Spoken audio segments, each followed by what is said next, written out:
One of the features of Hometown Magazine is Drew's World. Drew Hahn, our award-winning producer, is out in Davisburg, Michigan, where he's talking with an artist named Larry McCarthy.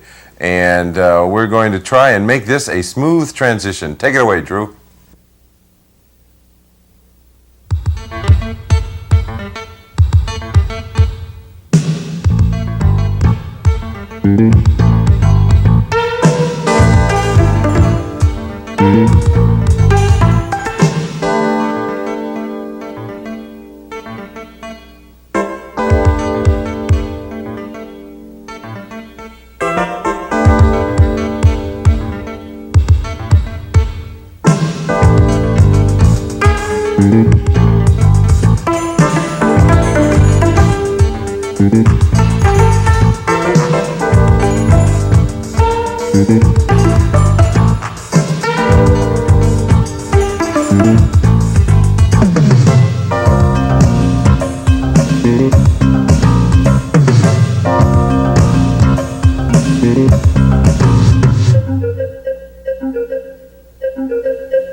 Thank you, Mike. We are here in Davisburg with Larry McCarthy. Larry, I'd like to start out by asking you what this exhibit is. What's the theme of this exhibit?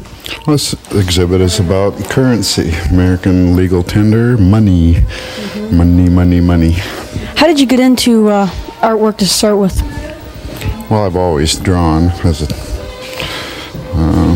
I've always drawn. That's the only way to say it. So as a child, you were drawing as well, and did you have dreams of becoming an artist? Was that what you would hope to be?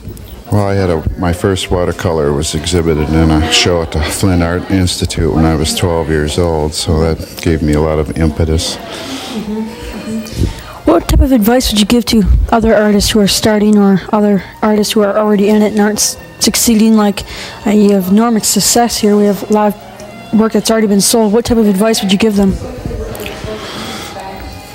Well, hang in there, hang tough. You got to be tough. Does one have to be artistic to be an artist? Do you have to be artistic? I think it probably helps. So it's not one of those type of things where you can just go ahead and put something on a sheet of paper and call it art? Is this art is much different than that? Well, this art's highly contrived. It's not in the area of, say, abstract expressionism or something where you paint with feeling and emotion. These are contrived pieces, carefully thought out and planned and drafted and executed. Does comedy play a lot of part in art? Do you have to be a comedian necessarily to do this, or is it just you have a certain skill? Because a lot of your art is comedy. Comedy plays a big part in my art. I can't speak for other people, but life is comedy. So. What's your best piece that you've ever done? Is there a certain theme that you always like to do, or do you jump around? What's your favorite? I keep coming back to tweeze, tweeze, tweeze, tweeze.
His work's wonderful.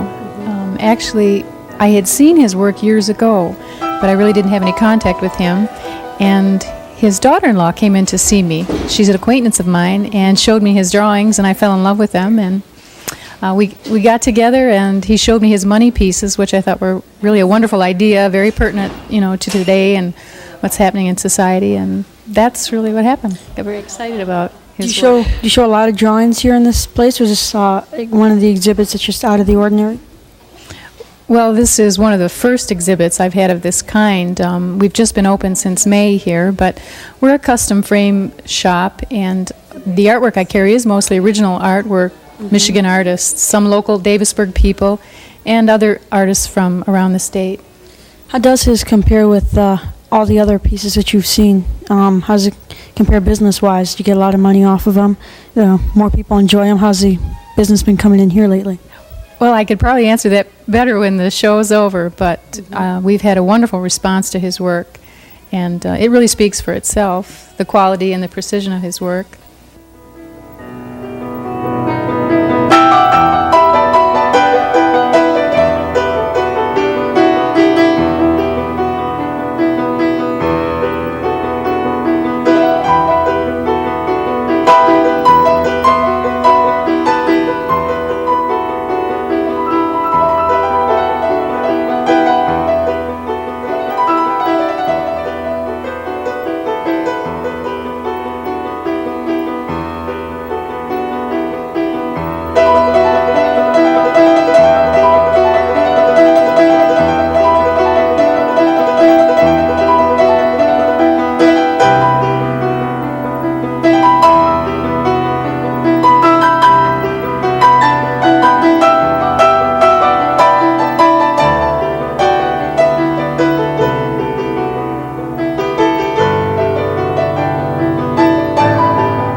think it's great. I like my favorite one was the little one, but I didn't get here fast enough, so I couldn't get it, but I was going to buy it. Your mom just opened up this business. Do you get to meet a lot of artists that come in here? Sometimes, yeah. Not a lot, because I'm usually not here. I'm usually in school. So. Do you enjoy art? Are you interested in finding a career in it? Yes, I am. Do you like Larry McCarthy's exceptionally better than any other ones that you've ever seen? Yes, He's a personal favorite? Yeah. Yeah. So you're buying one of Larry McCarthy's piece, huh? Yeah, that's just finishing up the cash arrangements. Which piece did you buy? That's Mr. Sam's Neighborhood. What attracts you to this piece? Well, I think the statement it makes about profit and money in general in America. Have you seen any of Larry McCarthy's pieces before this exhibit? Yes, I've been acquainted with Mr. McCarthy for quite some time. Do you own a lot of his artwork? Just a little, but we're working on it. Is he one of your favorites? I guess you could say that, yeah. We're back with Larry McCarthy, who has kind of changed his glasses, put them on. We're going to talk about some of his artwork right now, in specific, for instance, disposable income. What inspired you to make this piece?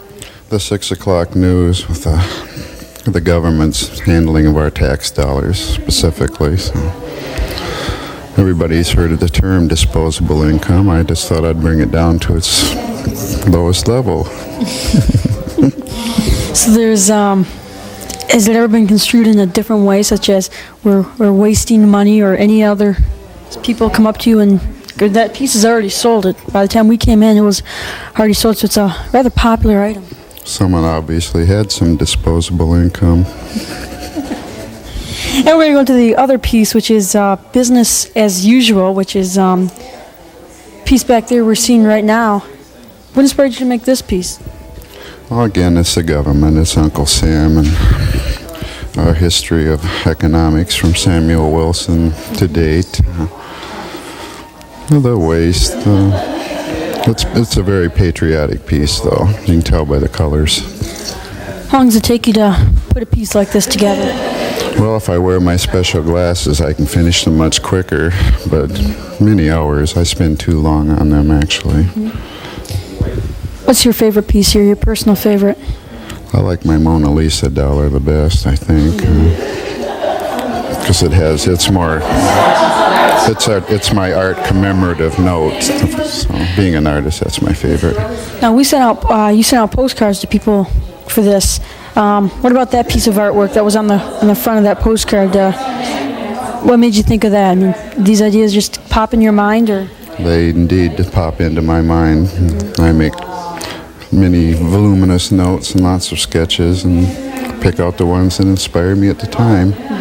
Does any individual person or persons inspire you at all to make certain pieces of artwork? No, again, the media, the news, mostly, yeah. Once again, that was Larry McCarthy, a very talented Flint artist. And check around Flint for some of his local paintings. That's it. That's all for Drew's World. Now back to you, Mike. Well, thank you, Drew Hahn and Larry McCarthy, bringing it down to its lowest level. I will point out that the views expressed by Mr. McCarthy are not those of Hometown Magazine. And now to Tom Fielder, who's out at the Buckham Alley Theater. Tom, take it away. Thanks, Mike. This is Tom Fielder here with Flint Theater Live, and we're at the opening night of Mark Friesen's play, Landlord Troy and the Disciples of Cyclone Hallelujah. As you can see, there's a lot of people milling about. The show was a success.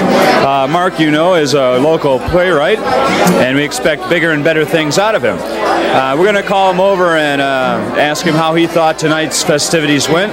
I'm sure he will be pleased. Everyone here seems to be having a wonderful time, and the play was filled with laughter from beginning to end. And here's our local famous playwright. He was working on a musical at the moment. That's right. whistle while you work. No. So, how do you feel tonight went? Good, real good. No, I should be very proud if I were you. Well, I am. I'm proud of my director and my cast and my play and this space. This is a wonderful acting space. Yeah, it played very well here. Were you surprised about the amount of laughs? Well, I guess I was surprised at how many groups of laughs there were. Instead of people laughing as an audience, ha ha ha ha, they would laugh as an individual here, as a small subgroup here, as a larger group over there. Every once in a while there was the laughs that came for everybody, but it just was amazing how it was like laughter being juggled around a crowded room. No, you could after a while, you could sense certain people were going to laugh at certain lines. Yeah, you're right. And I recognized some of the laughs, and I didn't recognize some of them, and I was kind of craning my neck trying to see who was laughing at what. Well, yeah, I noticed there's so many people that I've seen tonight that I haven't seen in years. I mean, all friends from way back when. You must be real pleased. It's a great way to have a party. Yeah, put it in the newspaper. A very wonderful way to have a party.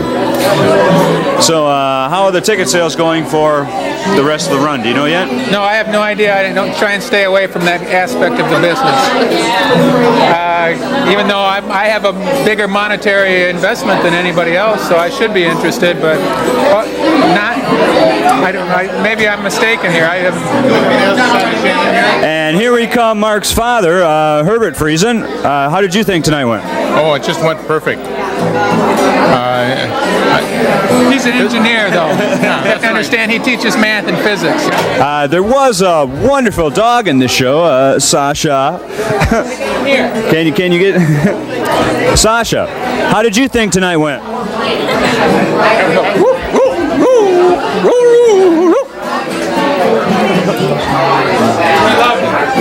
Now that's the best piece of costume work I've seen in years. Here we have Kathy Cooper Friesen, Mark's wife. You must be pleased with tonight's success. Yes, I'm very pleased. It was a lot of fun. It was. Did you expect it would be so responsive, the audience? Well, I wasn't sure because I haven't read the last few rewrites, but it was very, very funny. It was. I was surprised that people laughed as often as they did.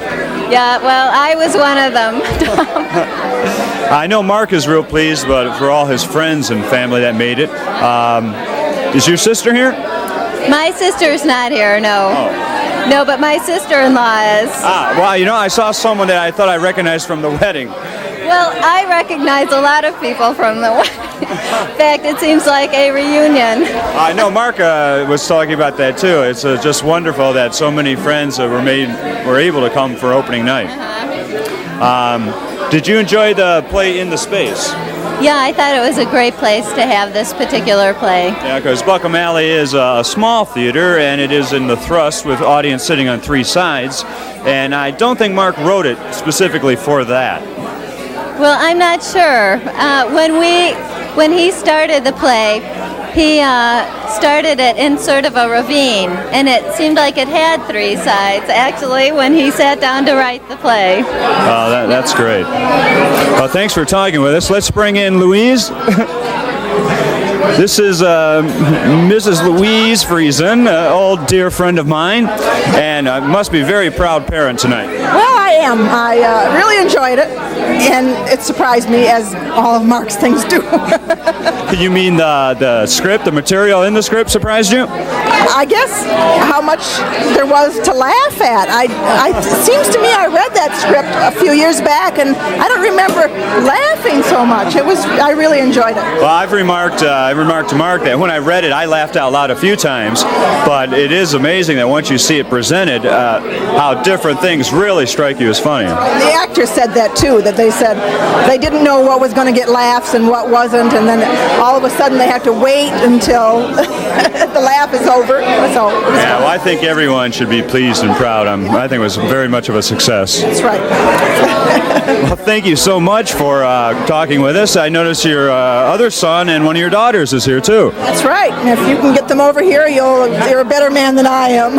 Okay, well, thank you very much. Here we have Ron Bedour, who played the lead in the play tonight. Ron, how'd you think it went tonight? I thought it went very well. I think the biggest part of it was that we have a really fabulous script. I knew that The first time when I read the script was in early summer, and it was a little rough. The second time I read it was with a script that we're working with now. I laughed through the whole thing. I knew as soon as I read the script that the show was going to be a scream. Did you anticipate at all how responsive the audience would be? No, we expected them to be a little more flat than they were. All audiences are different. Some will laugh at all of the practical jokes and the slapstick stuff. Some will laugh at all the innuendos. Some will sit there and never laugh at all and walk out at the end and say, that was a funny show. So you never know what kind you're going to get. But I think it was a great audience for an opening night, because after the second line they started laughing, and that kind of picked everybody's energy up almost instantly and helped quite a bit. It didn't take long at all for the audience to get into it. No. Now, you also designed and built the set, is that right? Well, Shannon had the basic concept of it, of what her and Mark wanted, and I just basically executed what was there and their design and stuff, and said, well, we can do this and we can do that. We can't do all of it, but we're giving it a shot.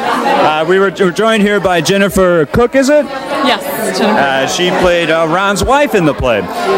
You were very good in the show tonight. Well, thank you. Were you pleased with the outcome of it? I'm very pleased. It was great to have an audience here this size. It's better to have an audience than none at all, right? Oh, very much so. I do know that this house was kind of large to the normal Buckham house. Yeah, kind of. The last show got really good houses, so hopefully this will be a trend that will continue. Well, I myself was sitting right behind Ed Bradley, the Journal arts editor, so hopefully he'll give a good write-up and the audiences will pack it. Great. I hope so. It's a very entertaining show. Thanks. So I noticed that you're on loan from Encore Productions? Yes. Can you tell me a little bit about that? That's a production company that I started with a couple of friends. We're based out of the Saginaw area. We've done some things here at Buckham. We hope to be back here again in the spring doing another show. We have a production company and we put shows up wherever anybody's got a space they need something to put in. What other show did you do here? We did a show here called Last of the Red Hot Lovers in May. It's a show by Neil Simon. Yeah, I'm familiar with the show. So you got another project lined up soon? Yes, we're working on Extremities, which we hope to put in here next spring sometime. Oh, well, that'd be a good move for Buckham Theater. Yeah, so. Are you going to direct it, or are you going to be in it? Or? I will be acting in it. Do you have a director picked out yet? Not yet. We're working on that. Well, I want to congratulate you again and wish you good luck in the future. Thank you. I really do get Cloud. Yeah. This is my wife. Yeah, it's a happy ending all the way around, folks. Now let me call in Crazy Wendell Johnson. Mr. Johnson. Mr. Skiba, may I grab Mr. Johnson for a minute? This way. Come on, this guy is such a ham. Look at him. Now, he knows the camera's on, and so he's just really going. This is Wendell Johnson. He plays the leader of the cult in this show, Gray Mountain, also known as Dirk. No, I'm no longer called Dirk. I am Gray Mountain. Well, I thought it should have been Dirt. Well, you might have known me as Dirk, but I am now Gray Mountain. Well, I've heard other people call you Dirt. No sex, no death, no materialism. Just keep to this. What are you talking about? Well, you've been a pretty busy actor here in the area lately. You just finished doing Spoon River Anthology here. Yeah, I just got a shirt. T-shirt. Well, all right. Hey, collecting on my work, you know. I paid for it, though. Yeah, it feels good. Good opening night. Great crowd. The crowd made it. Were you surprised about the number of laughs? Yeah. In fact, I had to just throw some lines in the garbage because there was no room for them. No time. Oh, you mean you did that on purpose? Oh, yes, absolutely. Everything I do is on purpose. Purpose. Yes. Well, I read the play and I heard they had made some cuts, but I didn't realize to what extent. Well, some of the cuts were just in places where the reaction of the crowd would have been so big you wouldn't even have had time for them. Would have cut down the pacing, you know what I mean? Yes, I do know what you mean. It's like having a turned-in eyelash on your eyeball, you know, it hurts. Get that eyelash out of my eye! Yes, sir, ladies and gentlemen. This is an actor at work. Hey, well, Now, are you doing something now? Well, I just finished that eyelash. It just won't go away, that eyelash. I just finished the Crucible at U of M, Flint. Oh, okay, that's good. And then I start rehearsal for the Nutcracker, Ballet Michigan, Flint Institute of Music Kayla's tomorrow. back. That's right. That's Right. all I know is that Mark wrote a funny play. He had a lot of his friends here who appreciated his work and had a lot more insight than maybe an ordinary crowd, but I don't think that it eliminates just people who don't know him from the humor of it. Welcome back to Hometown Magazines, and we thank Tom Fielder and all the people in the production over at the Buckham Alley Theater. Joe Matuzak is our guest, and also fresh from his production of The Pirate King and the Pirates of Penzance, James Kelly is with us. James, don't get shy and hold your head, even if you don't put your tongue in your mouth. Thank you very much. This is for all the parents out there who are going to have the same situation. Joe, thank you for coming. Thanks. It's been a very interesting show. And I want you to know our producer suggested we bring James on for the Christmas portion of the show. But we do thank all of you who have been part of this show. I'd like to mention something, by the way. Take a little moment of personal privilege. This week, the Comcast Cablevision company held their annual award ceremony, and the program you're watching, Hometown Magazines, won the award, the Comcast Award, for the finest series of the year, 1990. So for all of our production crew and all of our viewers, we want to thank you for the award and wish you Merry Christmas and a Happy New Year.